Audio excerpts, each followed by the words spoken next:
वाले 4 सीटों पर उपचुनाव और संगठन के दूसरे मुद्दों को लेकर पूरे दिन बीजेपी कार्यालय में मैराथन बैठक चली। बैठक में कोर कमेटी के सदस्य मौजूद रहे। इस दौरान लोकसभा चुनाव लड़ने वाले ज्यादातर उम्मीदवार भी अपनी अपनी बातों को कहते बीजेपी कार्यालय में पहुंचे।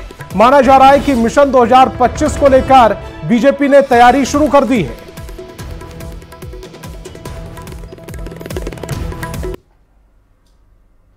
पार्टी समय समय पर संगठनात्मक विस्तार के लिए, अपने सैद्धांतिक अधिष्ठान को आगे बढ़ाने के लिए, अपने पार्टी के जनाधार को बढ़ाने के लिए और ये राज्य में जो सरकार चल रही है बेहतर उपलब्धियां उसको जमीन तक पहुंचाने के लिए और नरेंद्र मोदी जी की सरकार जो केंद्र में एक नया आयाम खड़ा कर रही है उसको जन जन तक कैसे पहुंचे इसके लिए कार्य योजना बैठी। निश्चित तौर पर 2025 में हम चुनाव जीतेंगे, एनडीए गठबंधन की सरकार बनेगी। कार्यालय में संगठन से संबंधित विषय अध्यक्ष जी रखेंगे। ये हमारा नित्य की बैठक होती है, जब प्रभारी आते हैं कोर कमेटी की बैठक होती है। ये रूटीन वर्क है। प्रधानमंत्री नरेंद्र मोदी जी और भारत के गृह मंत्री एक भारत श्रेष्ठ भारत बनाने का जो उन्होंने संकल्प लिया है उसको सिद्धि तक पहुंचा रहे हैं। लोग परेशान हो रहे हैं, उसकी चिंता नहीं कर रहे हैं। और तेजस्वी यादव ने सोशल मीडिया एक्स पर पोस्ट कर एक बार फिर से जातीय गणना और बिहार में बढ़े हुए आरक्षण पर क्रेडिट लेने की कोशिश की है। तेजस्वी के पोस्ट पर सियासत तेज हो गई है। जेडीयू और बीजेपी ने क्रेडिट पॉलिटिक्स का आरोप लगाया है।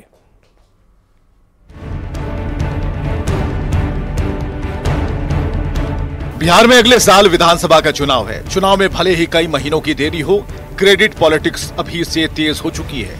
क्रेडिट की यह सियासत जातीय गणना और बिहार में बढ़े आरक्षण के मुद्दे पर हो रही है और आरोप आरजेडी नेता तेजस्वी यादव पर है। तेजस्वी यादव ने सोशल मीडिया एक्स पर पोस्ट कर एक बार फिर जातीय गणना, बिहार में बढ़े हुए आरक्षण पर क्रेडिट लेने की कोशिश की है।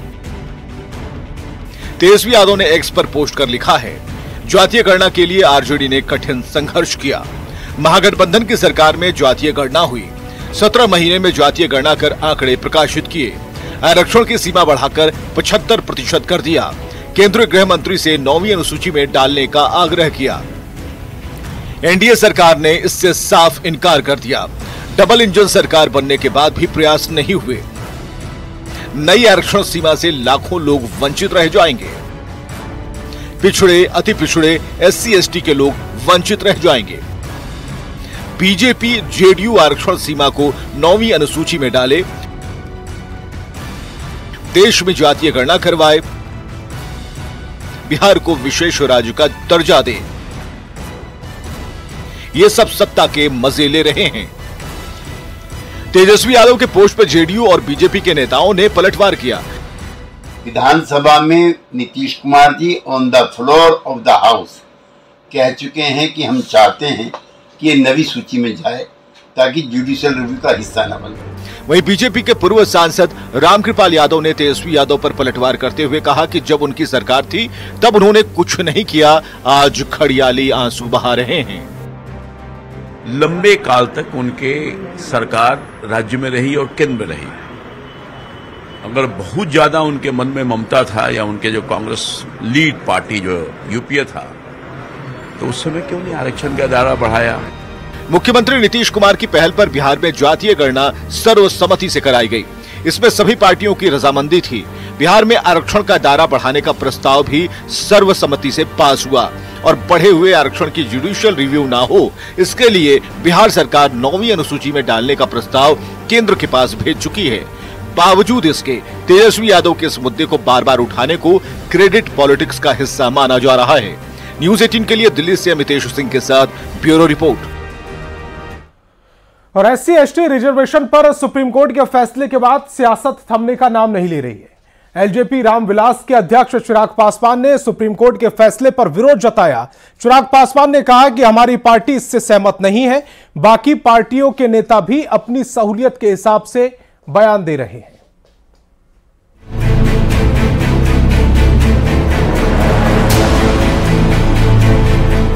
SC/ST रिजर्वेशन में कोटे के अंदर कोटे बनाने और क्रीमी लेयर लागू करने के सुप्रीम कोर्ट के फैसले पर सियासत थम नहीं रही है। LJP-RV के अध्यक्ष चिराग पासवान ने सुप्रीम कोर्ट के फैसले पर विरोध जताया है। चिराग पासवान ने कहा है कि हमारी पार्टी इससे सहमत नहीं है। हम लोग भी चाहते हैं कि जिस तरीके से ये ऑब्जर्वेशंस आई हैं उसमें जरूर बदलाव होने चाहिए, ये बिल्कुल ठीक नहीं। चिराग के बयान का आरजेडी सांसद मनोज झा ने स्वागत किया। मनोज झा ने मांग की है कि सरकार विधेयक लाकर इसे प्रोटेक्ट करे या अध्यादेश लाए। उसके मद्देनजर मैं समझता हूं कि माननीय सर्वोच्च न्यायालय से कहीं ना कहीं चूक हुई है इस पूरी परिपाटी को समझने में, और मुझे बेहद खुशी है कि चिराग जी ने बोला। वहीं SC/ST पर सुप्रीम कोर्ट के फैसले पर निर्दलीय सांसद पप्पू यादव ने कहा कि इस फैसले की समीक्षा की जरूरत है। ST/SC में जिसकी आर्थिक, सामाजिक, शैक्षणिक आज भी 1.7 से ऊपर नहीं है और वहां भी क्रीमी लेयर की बात होगी तो निश्चित रूप से एक समीक्षा की जरूरत है और उस पर अध्यादेश लाने की जरूरत है। SC/ST रिजर्वेशन पर सुप्रीम कोर्ट के फैसले के बाद मचे घमासान के बीच बीजेपी नेता और बिहार के उप मुख्यमंत्री विजय सिन्हा का कहना है कि सुप्रीम कोर्ट के फैसले पर टिप्पणी नहीं कर सकता। माननीय न्यायालय के विषय पर हमको कोई कमेंट नहीं करना है। आपको बताएं कि सुप्रीम कोर्ट ने SC/ST आरक्षण में कोटे के अंदर कोटे को मंजूरी दी है। सुप्रीम कोर्ट ने अपने ऐतिहासिक फैसले में SC/ST आरक्षण में क्रीमी लेयर को लागू करने की भी बात कही है। कोर्ट के इस फैसले के बाद बिहार से दिल्ली तक सियासत गरमाई है और नेता अपनी अपनी सहूलियत के हिसाब से बयान दे रहे हैं। Bureau report, news 18। और समाज कल्याण मंत्री मदन सैनी केंद्र सरकार को पत्र लिखने की तैयारी में हैं। दरअसल तेजस्वी यादव ने जानकारी दी है कि आरजेडी के राज्यसभा सांसद ने जब सदन में बढ़े हुए आरक्षण को 9वीं अनुसूची में शामिल करने का सवाल किया था, तब उस सवाल पर जवाब देते हुए सदन में बताया गया था कि राज्य सरकार के स्तर से ही 9वीं अनुसूची में डाला जा सकता है। मदन सैनी इस जवाब से संतुष्ट नहीं है। मदन सैनी ने कहा है कि आरजेडी सांसद के इस सवाल का जवाब ही गलत है। मदन सैनी ने कहा यह काम तो भारत सरकार का है, ऐसे में वो केंद्र सरकार को पत्र लिखेंगे। यादव ने एक रिलीज जो जारी किया उसमें बोला है कि सदन में इस मामले में पूछा गया तो उन्होंने बोला कि ऐसे केंद्र सरकार के नहीं, उन्होंने राज्य सरकार के ही बात कह दी कि भाई उन्हीं को तय करना है। नहीं, ये उनको हो सकता है कि जानकारी का पूरा नहीं हो या अधूरा जानकारी हो। इस मसले पर जातीय गणना बिहार में हुआ और उस आधार पर जो है जो विभिन्न वर्ग है उनका भरे हुए जो जातीय गणना का आंकड़ा था उसके आधार पर ये प्रतिशत बढ़ाया गया था आरक्षण का, लेकिन अभी उच्च न्यायालय ने इसको रद्द कर दिया और जिस समय इसमें आरक्षण का दायरा बढ़ाया गया था उसी समय मुख्यमंत्री जी के द्वारा भारत सरकार को 9वीं अनुसूची में डालने के लिए उन्होंने पत्र भेजा था। अब 9वीं अनुसूची में केंद्र सरकार ने नहीं डाला। अभी इस मामले के इशू को उठा रहे हैं विपक्ष के नेता, तो और उन्होंने बताया कि उनके आरजेडी के सदस्य ने इस पर जो है लोकसभा में प्रश्न किए थे और उस प्रश्न में संबंधित विभाग के मंत्री के द्वारा लिखित उत्तर आया है कि ये राज्य सरकार के स्तर से संभव है, जो कि सरासर गलत है। ये जवाब एक तो अगर लिखित रूप से आया है तब तो पूरक प्रश्न करने का इसमें कोई गुंजाइश नहीं है, नहीं तो जो माननीय सदस्य ने इस प्रश्न को उठाया था उनको पूरक प्रश्न भी करना चाहिए। लेकिन अगर लिखित आया है तो उसको हमने देखा है, उनके प्रश्न का जवाब को हमने देखा है, वो सही में पूरा का पूरा गलत है और इस पर उनको जो है अब किस स्तर से जानकारी हुई है मुझे नहीं मालूम है, उन्होंने विभाग से जानकारी लिया होगा, लेकिन ये काम तो भारत सरकार का है 9वीं अनुसूची में डालने का। और प्रश्न किया गया था 9वीं अनुसूची में डालने के लिए, तो राज्य सरकार के स्तर का यह काम है ही नहीं, तो ये तो प्रश्न का जवाब ही गलत आया है। तो जवाब देने वाले इसमें संशोधन करेंगे, क्या करेंगे, लेकिन इस संबंध में हम लोग भारत सरकार को हम लोग पत्र भी लिखेंगे और विभागीय जो हमारे सामाजिक न्याय अधिकारिता मंत्रालय है उनको भी हम लोग पत्र लिख करके इस संबंध में हम लोग जानकारी भी देंगे और उसका हम लोग जवाब भी चाहेंगे। और कांग्रेस नेता राहुल गांधी की ओर से ईडी के छापे की बात कहे जाने पर पूर्व केंद्रीय मंत्री रविशंकर प्रसाद ने पलटवार किया है। रविशंकर प्रसाद ने तंज कसते हुए कहा कि राहुल गांधी अब भविष्यवाणी भी करने लगे हैं और रात के 2 बजे ट्वीट करते हैं। उन्होंने विपक्ष के नेता राहुल गांधी को पद की जिम्मेदारी समझने की नसीहत भी दी है। वो रात के 2 बजे ट्वीट करते हैं, तो मैं एक ही बात कहूंगा, अब वो विपक्ष के नेता हो गए हैं, उस नेता के प्रति कुछ जिम्मेवारियां होती हैं, उसका ध्यान रखें। और पटना के होटल चाणक्य में मैं बिहार हूं कार्यक्रम का आयोजन किया गया। इस कार्यक्रम में डिप्टी सीएम सम्राट चौधरी भी शामिल हुए। कार्यक्रम में बिहार के विकास को लेकर चर्चा हुई है। सम्राट चौधरी ने कहा कि अगले 20 साल बिहार के लिए है, इसके लिए विशेष प्लान बनाया गया है। 90 करोड़ रुपया जमीन अधिग्रहण के लिए दिया है। विक्रमशिला यूनिवर्सिटी देश के यशस्वी प्रधानमंत्री नरेंद्र मोदी जी का ड्रीम प्रोजेक्ट है। जिस तरह नालंदा यूनिवर्सिटी को आदरणीय नीतीश कुमार जी और प्रधानमंत्री जी ने आगे बढ़ाने का काम किया, आगे के दिनों में तुरंत हम इसी साल उस काम को आगे बढ़ाने का काम करेंगे। बैंक की बात कही आपने कि बिहार में लगभग अभी हम लोगों ने इंडस्ट्री डिपार्टमेंट्स को कहा है कि पूरे बिहार में लगभग 5000 एकड़ लैंड बैंक के तौर पर संग्रहित किया जाए, जिससे कि बिहार में उद्योग के जगत के लोग आए और उद्योग लगाने का काम। 20 साल का टारगेट आपने रखा है तो नहीं, बिहार देश के अग्रणी राज्यों में से एक होगा अगले 20 सालों।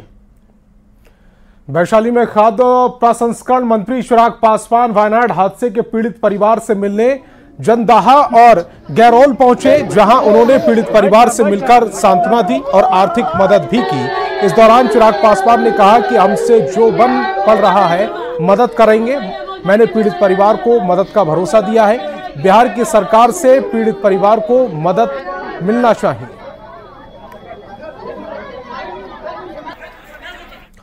और वीआईपी सुप्रीमो मुकेश सहनी से केंद्रीय मंत्री और एलजेपी रामविलास के राष्ट्रीय अध्यक्ष चिराग पासवान ने मुलाकात की। आपको बताएं कि पिछले दिनों मुकेश सहनी के पिता जीतन सहनी की घर में घुसकर हत्या कर दी गई थी।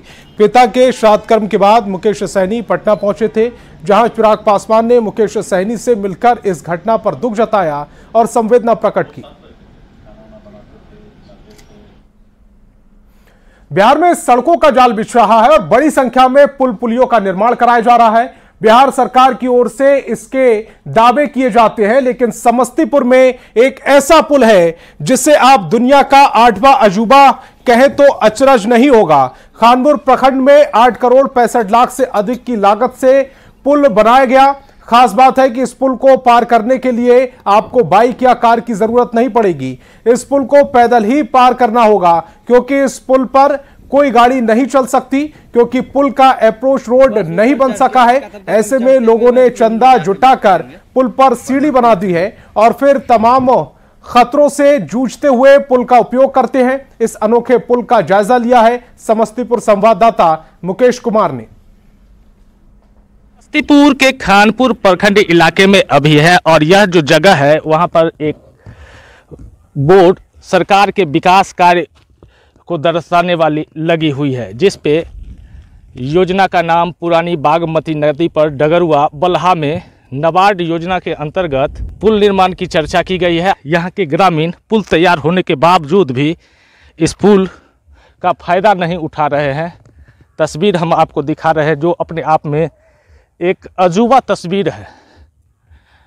जो विकास के दावे किए जा रहे हैं, मुख्यमंत्री नीतीश कुमार खुद बड़ी संख्या में पुल और पुलिये के निर्माण की चर्चा करते नहीं थकते हैं, लेकिन उसी बिहार के समस्तीपुर का ये नज़ारा आपको हम दिखा रहे हैं, जो पुल पर सीढ़ी के माध्यम से लोग चढ़ते हैं। ऐसा पुल देखे हैं?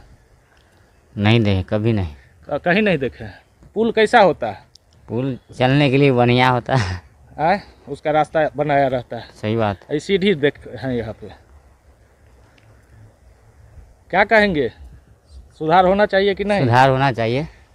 पुल बनने के बाद लोग इस सीढ़ी से पुल पर चढ़ते हैं और यह पुल मृत बागमती नदी के धारा पर बनाई गई है। और स्थिति यह है कि इस सीढ़ी के से तो वो चढ़ते हैं, लेकिन फिर वह अपने जान को भी हथेली पे रखते हैं, क्योंकि कब उन अनबैलेंस हो और वो गिर जाए। हालांकि इस जो सीढ़ी है, यह भी सीढ़ी ग्रामीणों के द्वारा चंदा करके बनाया गया है। ये जो पुल है, इस पुल पर क्या सब सुविधा आपको मिली हुई है?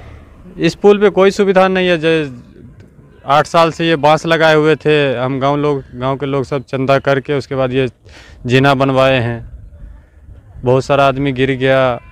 अगर कोई बीमार पड़ जाता है तो जैसे जाते जाते में कोई डॉक्टर का सुविधा नहीं है गांव में, अगर बारिश हो रास्ता का सुविधा नहीं है। तो ऐसा पुल कहीं देखे हैं, सीढ़ी वाला पुल? हम तो 8-10 साल से यहीं देख रहे हैं, इसके अलावा कहीं नहीं देखे। इस पुल पर क्या क्या खासियत है जो अपने को अलग बनाता है सब पुल से? ये दुनिया का 8वां अजूबा है। दुनिया का 8वां इस अजूबे कहने का मतलब है कि हर पुल में अप्रोच पथ होता है। यहाँ अप्रोच पथ नहीं है, यहाँ पर अप्रोच स्टेयर्स हैं। अंग्रेजी वर्ड है अप्रोच स्टेयर्स, मतलब कि हमने यहाँ पर लोहे का, पुल के आगे में अप्रोच पथ नहीं था तो लोहे का सीढ़ी बनवा दिया, जीना। वो भी ग्रामीणों ने चंदा इकट्ठा करके बनवाया। ये कहीं न कहीं सरकार के गाल के तमाचे मारने के बराबर है। पुल की स्थिति ये हो गई है कि अब यह टूटने भी लगा है और एक हिस्सा जो रेलिंग का था वो टूट करके मृत बागमती नदी में जा चुका है। तो आप सोच सकते हैं कि पुल बनाने में कितनी मेहनत लगती है, और जब जनता को देने की बात आती है तो 9 साल से अधिक बीत जाने के बावजूद वह जनता को समर्पित नहीं हो पाता है। मजबूरन जनता सीढ़ी पुल में लगाती है, मिट्टी में बोरे लगाते हैं और फिर पुल पर आवाजाही करते हैं जो खतरे से खाली नहीं है। लोग तो यहाँ के इसे 8वां अजूबा बता रहे हैं। Mukesh Kumar, news 18 network, Samastipur.